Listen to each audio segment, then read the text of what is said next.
শুভ সকাল বন্ধুরা। আর আমার যে সকাল হয়ে গেছে সেটা তো দেখেই বুঝতে পারছো, কারণ চারিদিকে শুধু বাসনের ছড়াছড়ি। তো দেখো বন্ধুরা, কত বাসন নিয়ে বসে গেছি। আর আজ একটু খুব বেশি বাসন মনে হচ্ছে, তাই না? হ্যাঁ, আসলে কালকে বৃষ্টিতে না অন্য বাসনগুলো মাজতে পারিনি, তাই কালকের বাসন আর আজকের বাসন সব রয়ে গেছে। তো দেখো বন্ধুরা, এই কুকুরটা যেভাবে তাকাচ্ছে না, খুব ভয় লাগছিল। তো বারবার মনে হচ্ছে যে হয়তো চলে আসবে বা কামড়ে দেবে, তাই বাসনগুলো মাজবো না ভাবছিলাম। দিয়ে বারবার তাকাচ্ছি। তো খুব ভয় লাগছিল, কারণ ওরা না নিজেরাই খুব গর্জন করছে, ছোটাছুটি করছে। আর সেই জন্য বাসন মাজা থামিয়ে দিয়ে ওদের দিকেই বেশি তাকিয়েছিলাম। অরণ্য সুন্দরী চ্যানেলে আবার একটা নতুন ভিডিও নিয়ে চলে এসেছি। আশা করছি ভিডিওটা তোমাদের খুব ভালো লাগবে। তো আমার চ্যানেলে যারা প্রথম এসেছো, প্রথম এই ভিডিওটা দেখছো, তারা আমার চ্যানেলটাকে লাইক, কমেন্ট আর সাবস্ক্রাইব করে পাশে থেকো। তো আমার পরিবারের সমস্ত বন্ধুরা তোমরা সবাই আশা করছি ভালো আছো। আর তোমাদের আশীর্বাদে ও ভালোবাসায় আমিও আমার পরিবারের সবাই খুব ভালো রয়েছি। আর ভিডিও শুরু করার প্রথমেই বড়দের জানাই প্রণাম, ছোটদের জন্য রইল ভালোবাসা।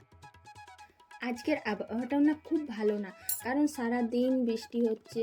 কালকে বৃষ্টি হয়েছে, আরও আজকে সকাল থেকেই বৃষ্টি শুরু হয়ে গেছে। আর প্রত্যেকটা সময় প্রত্যেক দিনেই এখন বৃষ্টি হচ্ছে, সেই জন্য আর ভালো লাগছে না। এত বৃষ্টি কি আর ভালো লাগে বলো তো বন্ধুরা?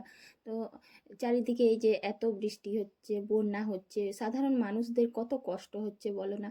মানে কেউ কেউ বাড়ি ঘর আপনজন সব হারিয়ে ফেলছে, সর্বশান্ত হয়ে যাচ্ছে এই বন্যার জন্য। কিন্তু কি যে হয়েছে এবছর না, বৃষ্টি ছাড়ার নামই নেই। প্রতিদিনেই বৃষ্টি হচ্ছে।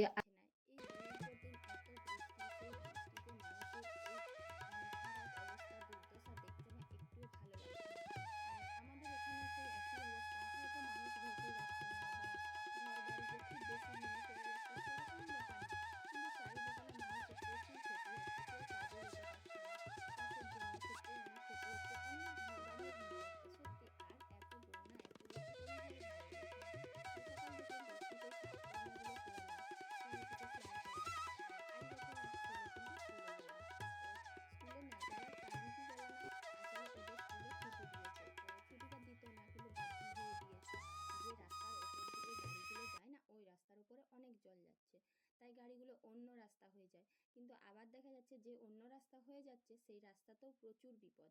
মানে ট্রেন লাইনের ওপর হয়ে যাচ্ছে, আবার আন্ডারগ্রাউন্ডের নিচেও জল ভর্তি, সেই জন্য স্কুলে ছুটি দিয়েছে। আর সকালবেলায় ওকে পড়িয়েছিলাম, তো বই খাতাগুলো এখন তুললো, দেখো কেমন বদমাস, পুরো নাচ শুরু করে দিয়েছে। তো বৃষ্টির দিন, সেই জন্য সেইভাবে কোনো কাজকর্ম গোছানো হয়নি। আর কালকের থেকে কোনো জামা কাপড় গোছাতে পারিনি। তো দেখো কত জামা কাপড় পড়েছিল, সেগুলো এক জায়গাতে জমা করলাম। তো আমি ভেবে রেখেছি এই জামা কাপড়গুলো আজ আমি কোনো কাজ করি বা না করি, এগুলো ঠিকঠাক করে গুছিয়ে রাখবো। মানে কদিন আগে গিয়েছিলাম বাজারে, তো সেখানে যে জামা কাপড় পরে গেছিলাম সেগুলো। তো ছেলে গিয়েছিল একটা নেমন্তন্ন বাড়িতে, আলমারি থেকে বের করে দিয়েছিলাম জামা কাপড়, সেগুলো কিছু কাঁচা জামা কাপড় ছিল সেগুলো, আবার ওই যে স্কুল ড্রেস বা যেগুলো ইস্ত্রি করে মিলে সেগুলো করেছিলাম। আর সমস্ত কিছু মিলেমিশে একেবারে ঘন্টের মতন হয়ে গেছে, সব জামা কাপড় এক জায়গায়। সেগুলো থেকে বেছে বেছে নিচ্ছি, যেগুলো হয়তো আলমারিতে রাখা সেগুলো রাখবো, আর যেগুলো কাচতে দেওয়া সেগুলো কাচতে হবে, সেরকম বিষয় আর কি। সমস্ত কিছু একসাথে রয়েছে, তো সেগুলো বেছে বেছে নিচ্ছি আমি। আর কিছু জামা কাপড় ছিল যেগুলো ছেলে ভাঁজ করে রাখার পরে না এরকম মানে এদিক ওদিক ছোঁড়াছুঁড়ি করার মতন করে সব একসাথে মিশিয়ে দিয়েছি। আর দেখো বন্ধুরা, বসে বসে করতে চলছে। এই বসে বসে কি জামা কাপড় গোছানো যায়? সেজন্য আর পারলাম না। এখন আমি দাঁড়িয়ে দাঁড়িয়ে জামা কাপড়গুলো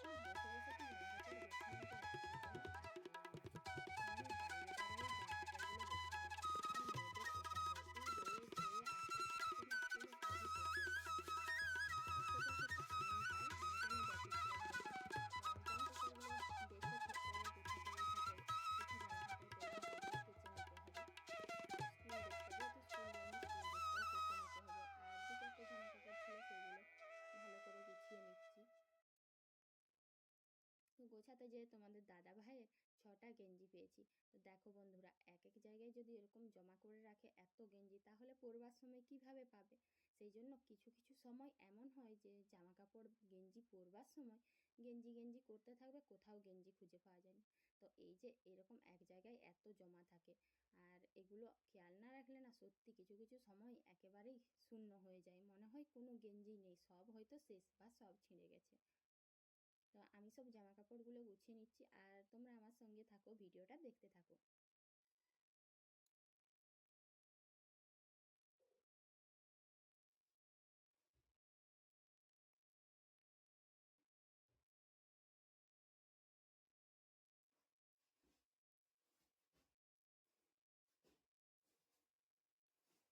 এই যে বন্ধুরা দেখো, আমার আলনার ওপরে বালিশ রয়েছে, এটার কাজ হচ্ছে ছিল দুদিন ধরে গোছাতে পারিনি জামা কাপড়গুলো, সেই জন্য আমার আলনার অবস্থাও দেখো পড়তে যাওয়ার মতো হয়ে আছে। এখানে জিনিস সেখানে, সেখানে জিনিস সেখানে, মানে কোনো কিছুটাই ঠিক নেই। যেহেতু জামা কাপড়গুলো গুছিয়ে নিয়েছি, তাই যেখানে জিনিস সেখানে আমি ঠিকঠাক করে রেখে দেবো। তো সব বন্ধুরাই জানো বিষয়টা, মানে যাদের বাড়িতে ছোট বাচ্চা রয়েছে না, তাদের যতই জামা কাপড় গুছিয়ে রাখো, যতই বিছানা ঠিকঠাক করে রাখো, ঘর বাড়ি যতই পরিষ্কার পরিচ্ছন্ন রাখো না, আবার সেই একই রকম হয়ে যাবে। মানে তুমি বিছানাটা পরিষ্কার করলে, তারপর পড়তে বসে বা কোনো কাজকর্ম করবে, ড্রয়িং করবে, কিছু কাগজ দিয়ে করবে, আবার নোংরা করে দেবে। জামা কাপড়, একটা গেঞ্জি পরতে বললে সে সমস্ত গেঞ্জি প্যান্টকে এদিক ওদিক তছনছ করে বাকি সব ঘেঁটে একটা পরবে। মানে এরকমভাবে না, ছোট বাচ্চা থাকলে না কারোর বাড়ি ঠিকঠাকভাবে গুছিয়ে রাখা সম্ভব না। তবু চেষ্টা করি।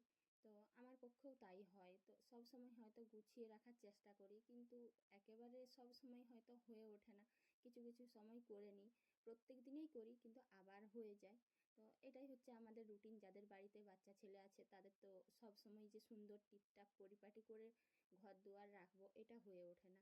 তো অনেকেই বলে আমার বাড়ি কি সুন্দর আমি গুছিয়ে রাখি, এটা রাখি ওটা রাখি। তো তোমরাই বলো বন্ধুরা, যাদের বাড়িতে ছোট বাচ্চা আছে তারা কত করবে? মানে সবসময় কি ওটা নিয়েই পড়ে থাকবে? বাকি তো অনেক কাজ থাকে। আর সেই রকম আমার ক্ষেত্রেও হয়, কিছু কিছু কাজ থাকেই। তাই এটার দিকে হয়তো সারাদিনে একবার নজর দিতে পারি, আর বাকি তো সারাদিন সম্ভব না, অন্য কাজ থাকে। তো দেখো বন্ধুরা, যেখানে যেটা ভালো লাগছে আমি সেটাই করছি।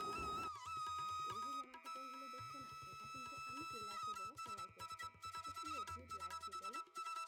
এখন পুজোর সময় সবাই নতুন জামা কাপড় কিনে টেলার্সকে ফিটিংস করতে দিচ্ছে, আর আমি এখন দেবো পুরোনো জামা কাপড় সেলাই করতে। তো দেখো, এই যে প্যান্টটা স্কুলের চেন খুলে গিয়েছিল, গেঞ্জিটা ওটাও কাঁধের কাছটা খুলে গিয়েছে, আমার এই ব্লাউজটা এটাও একটু খুলে গিয়েছে।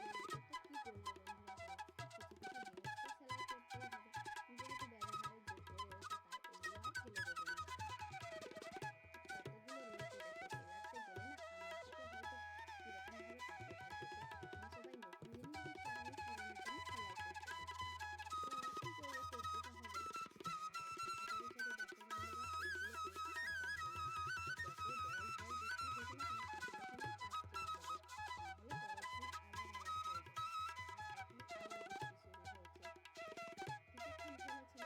কাচতেই হবে, না হলে পরের দিন আবার নোংরা হয়ে যাবে। আর এখন আবার বৃষ্টি শুরু হয়েছে, কিছুক্ষণ থেমেছিল, আবার বৃষ্টি শুরু হয়ে গিয়েছে। আর এই বৃষ্টির মধ্যেই কেউ একজন এসেছে, গেটের ভেতরে আছে তার সাইকেল। আবার চারিদিকে বৃষ্টি, শুধু বৃষ্টি, মাটিটা পুরো ভিজে রয়েছে। আর এই বৃষ্টির মধ্যে ছেলের সাইকেলটাও বাইরেই রয়ে গেছে। দেখো, সাইকেলটাতে বিশ্বকর্মা পুজোর দিন যে মালাটা দিয়েছিল ওটা দেওয়ার জন্য না, দেখতেও খুব সুন্দর লাগছে। আর এই বৃষ্টির সময় না আজ আমার মনের ইচ্ছে পূরণ করতে পারলাম। খুব অনেক দিন ধরে ইচ্ছেটা পূরণ করব করব করে পাচ্ছিলাম না, খুব ইচ্ছে ছিল যে আমি বৃষ্টিতে ভিজবো। আজ আমি মনের ইচ্ছে পূরণ করলাম। তো দেখো বন্ধুরা, এই ইচ্ছেটা কিন্তু সবারই থাকে। আর ছোটোবেলায় সবাই জ্বর নিয়ে খেলা করে, তো আমার যে খুব ইচ্ছে ছিল যে আমি আজ বৃষ্টিতে ভিজবো। কিন্তু দুর্ভাগ্যের বিষয়, এই সময় খুব কম বৃষ্টি পড়ছিল, তবুও একটু বৃষ্টিতে ভিজে নিলাম। আর এই জলটাতে একটু ঝাঁপাবো ভাবলাম, ইস, ভাবতেই পারি না যে জলটা এতটা উঁচুতে উঠে যাবে, পুরো জামা কাপড়ে একেবারে কাদায় কাদা হয়ে গেল। তো অনেকক্ষণ ধরেই আমি বৃষ্টিতে ভিজে ভিজে খেলছিলাম। কি দারুণ লাগে বলো তো বন্ধুরা। আগে ছোটোর সময় কোনো ভাবনা চিন্তা ভয় কিছু ছিল না, কত আনন্দ করে খেলতাম। আর এখন সত্যি বলতে কি, বৃষ্টিতে ভিজতে গেলে না চিন্তা হয় যে পাছে আমার ঠান্ডা লেগে যায়, জ্বর আসে, তখন বাড়ির কাজকর্ম কে করবে, পরিবারকে কে খেয়াল রাখবে, এগুলোর জন্য না ভয় পেছিয়ে যায়। তো আজ কিন্তু এই ভয়টাকে দূর করে মনের ইচ্ছেটা পূরণ করলাম। আর তোমরাও এইভাবে কিন্তু বৃষ্টিতে ভিজে ছোটোবেলার সেই দিনগুলোকে ফিরিয়ে আনতে পারো। আর দেখো, আমি কিছুক্ষণ ভিজে গিয়েছি আর বাড়িতে এখন ঢুকে গেছি। তো আবার বৃষ্টিটা অনেকটাই হয়েছে, এখন দুটো গরু না বাড়ির মধ্যে চলে এসেছে। তো কাদের গরুগুলো বেচারা খুঁজে পায়নি হয়তো তাদের ঘর। এদিক ওদিক হয়ে যাচ্ছে। আর এখন অনেকটাই বৃষ্টি হয়েছে, দেখো কত জল জমেছে। তারপর গরুগুলো এদিক ওদিক ঘোরাঘুরি করে না আমাদের বাগানে ঢুকে গেল। তো বন্ধুরা, আমার এই ভিডিওটা কেমন লাগলো তোমাদের অবশ্যই কিন্তু কমেন্ট করে জানাবে। আর